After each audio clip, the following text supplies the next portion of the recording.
Welcome back. Some breaking news right now. The Cook Political Report today forecasting that the Senate is likely to flip to GOP control. It is thanks to fresh polling just out showing that Republican Tim Sheehy overtaking John Tester, the Democrat running for a fourth term in the red state Montana. Now, the contest for two other Democrat-held seats in Ohio and Michigan were listed as toss-ups. Pleased to bring in our next guest here, Republican Senator from the state of Wisconsin, Senator Ron Johnson. A pleasure, sir. Welcome in. Glad to be with you. All right, so we knew the Tester seat was somewhat vulnerable, but now this polling that just came in from the Cook Political Report showing that she is overtaking him. And in Ohio, Bernie Moreno is a strong candidate as well. Your reaction to that, a potential flip, obviously, would be huge for the Senate. Well, it's good news, and it has to happen. Chuck Schumer's already telegraphed the fact that if they have the majority, they'll eliminate the filibuster. They'll pack the Supreme Court, probably turn D.C. and maybe Puerto Rico into states, so they get four reliable Democrat senators. They want a one-party nation. That's why they've let millions of people flood in this country and try to make it easier for them to vote, which is why they oppose the SAVE Act. So our nation's in peril. I don't know how much worse it has to get till a large majority of Americans wake up and say, Democrat governance is a disaster for our nation. I don't either. Yeah. Well, when you have complicit media asking questions like they did this week, not getting to the pointed issues that Senator Johnson, you just point out, unfortunately, that echo chamber allows some of that to go unchecked.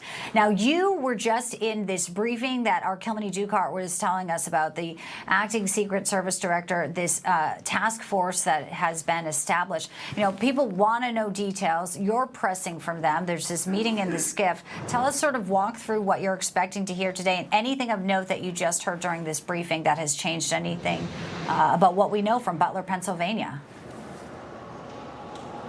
Well, first of all, I think we had two important briefings when it comes to our Secret Service investigation, our bipartisan investigation.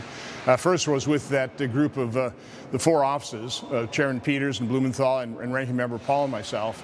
And we are committed to doing a bipartisan investigation and bipartisan report. We're going to be issuing preliminary findings, hopefully before the end of this work period. And again, we're committed to bringing the American people the truth on a bipartisan basis so people can rely on it. Now, there's an awful lot that we have not found out yet. Many documents, many interviews that haven't occurred. So that's what we really pressed Acting Director Rowe for. Again, he's giving us our assurances that they'll do a better job. The FBI still has not produced the 302s, in other words, the transcriptions of their interviews to us. We don't need all more than 1,000 interviews that they've done, but there's certain individuals that would help our investigation along a lot. So again, we will continue to press hard, both the Secret Service and the FBI, to give us the documents, make people available for testimony, but look forward to our preliminary findings, hopefully in the next couple of weeks. I just have about 30 seconds left, Senator, though.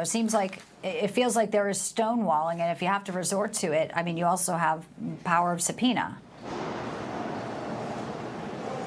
Well, that's one of the reasons I joined the bipartisan effort. I can't compel testimony, but Chairman Peters, Chairman Blumenthal can. If they get frustrated enough, they've assured us that they'll compel testimony. So again, we made that quite clear to Acting Director Rowe. Hopefully they'll be more forthcoming with information. Well, I know you're on the front lines trying to get that information, and it is bipartisan right now because it should be. No matter who it is, we need to get the answers of how that was allowed to happen and the failures that day. Senator Ron Johnson, sir, thanks for joining us today. Really fascinating, and welcome to see what shakes out later today after that next meeting in the SCIF. Thank you, sir. Have a great day.